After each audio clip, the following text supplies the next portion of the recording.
ഇനി നമുക്ക് മുട്ട വെച്ചൊരു സ്പെഷ്യൽ കറി ഉണ്ടാക്കിയാലോ. വീട്ടിലെ ഗസ്റ്റൊക്കെ വരുവാണെങ്കിൽ നമുക്ക് പെട്ടെന്ന് തന്നെ ഉണ്ടാക്കാൻ പറ്റുന്നൊരു കറിയാണ്. വളരെ എളുപ്പത്തിൽ ഉണ്ടാക്കാൻ പറ്റുകയും ചെയ്യും. നല്ല ടേസ്റ്റിയുമാണ് ഈ കറി.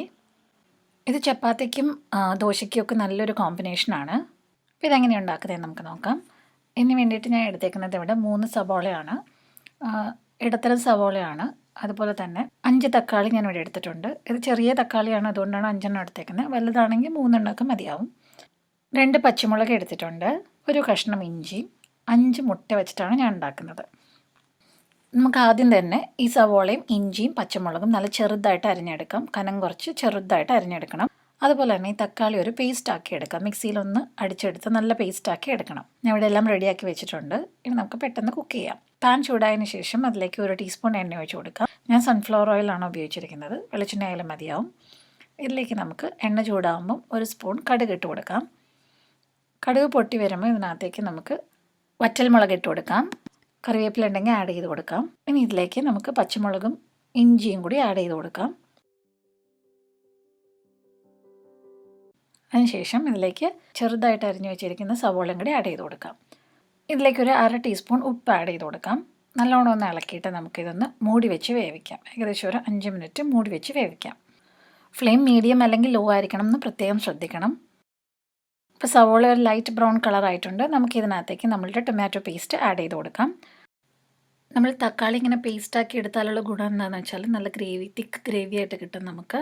ഇതൊന്ന് ഇളക്കിയതിന് ശേഷം നമുക്കിത് മൂടി വെച്ച് വേവിക്കാം. ഏകദേശം ഒരു 3 മിനിറ്റ് നമുക്കിത് മൂടി വെച്ച് വേവിക്കണം. ഇതിലേക്ക് നമുക്ക് 1/4 ടീസ്പൂൺ മഞ്ഞൾപ്പൊടി ആഡ് ചെയ്ത് കൊടുക്കാം. അതുപോലെ തന്നെ 1 ടീസ്പൂൺ കാശ്മീരി ചില്ലി പൗഡർ ഞാൻ ആഡ് ചെയ്ത് കൊടുക്കുന്നുണ്ട്. വീണ്ടും നമുക്കൊന്നും കൂടി മൂടി വെച്ചിട്ട് ഒരു 2 മിനിറ്റും കൂടി വേവിച്ചെടുക്കാം. അപ്പം നമ്മുടെ മസാലയും നമ്മളുടെ ടൊമാറ്റോ ഒക്കെ നല്ലോണം ഒന്ന് വെന്ത് കിട്ടും. അതുപോലെ തന്നെ ഗ്രേവി നല്ല തിക്കായിട്ട് വരും. വെള്ളമൊക്കെ ഒന്ന് വറ്റി കിട്ടും നമുക്ക്. ഇനി ഇതിലേക്ക് നമുക്ക് എത്ര മുട്ടയുണ്ടോ അത്രയും സ്പേസസ് ഇതിനകത്ത് നമ്മൾ ഉണ്ടാക്കണം. എന്നിട്ട് അതിലേക്കാണ് നമ്മൾ മുട്ട പൊട്ടിച്ചൊഴിക്കുന്നത്.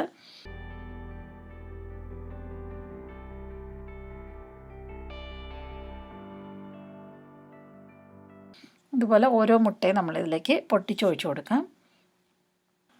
കറിക്ക് ആവശ്യമുള്ള ഉപ്പ് നമ്മൾ ഓൾറെഡി ഇട്ടിട്ടുണ്ട്. ഈ മുട്ടയുടെ പുറത്ത് മാത്രം കുറേശ്ശെ ഉപ്പ് ഇതുപോലെ നമുക്ക് ഇട്ട് കൊടുക്കാം. കുറച്ച് പെപ്പർ പൗഡറും കൂടി നമുക്കിതുപോലെ എല്ലാ മുട്ടയുടെയും പുറത്ത് കുറേശ്ശെ ഇട്ട് കൊടുക്കാം.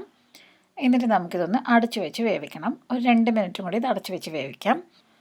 കറി കുറച്ച് കളർഫുൾ ആവാൻ വേണ്ടിയിട്ട് ഞാൻ ഇതിൻ്റെ പുറത്ത് കുറച്ച് കൊറിയാണ്ടർ ലീവ്സും കൂടി ഇടുന്നുണ്ട്. മല്ലിയില നല്ലോണം ചെറുതായിട്ട് അരിഞ്ഞിട്ട് ഇതുപോലെ പുറത്തിട്ട് കൊടുക്കാം.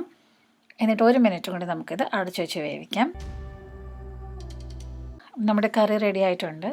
ഇപ്പോൾ കണ്ടല്ലോ, ഇത് ഭയങ്കര എളുപ്പത്തിൽ ഉണ്ടാക്കാൻ പറ്റുന്നൊരു കറിയാണ്. എല്ലാവരും ട്രൈ ചെയ്ത് നോക്ക്. ഇഷ്ടപ്പെട്ടെങ്കിൽ ലൈക്ക് ചെയ്യുക, ഷെയർ ചെയ്യുക. അപ്പോൾ അടുത്ത വീഡിയോ ആയിട്ട് കാണുന്നവരേക്കും നമസ്കാരം.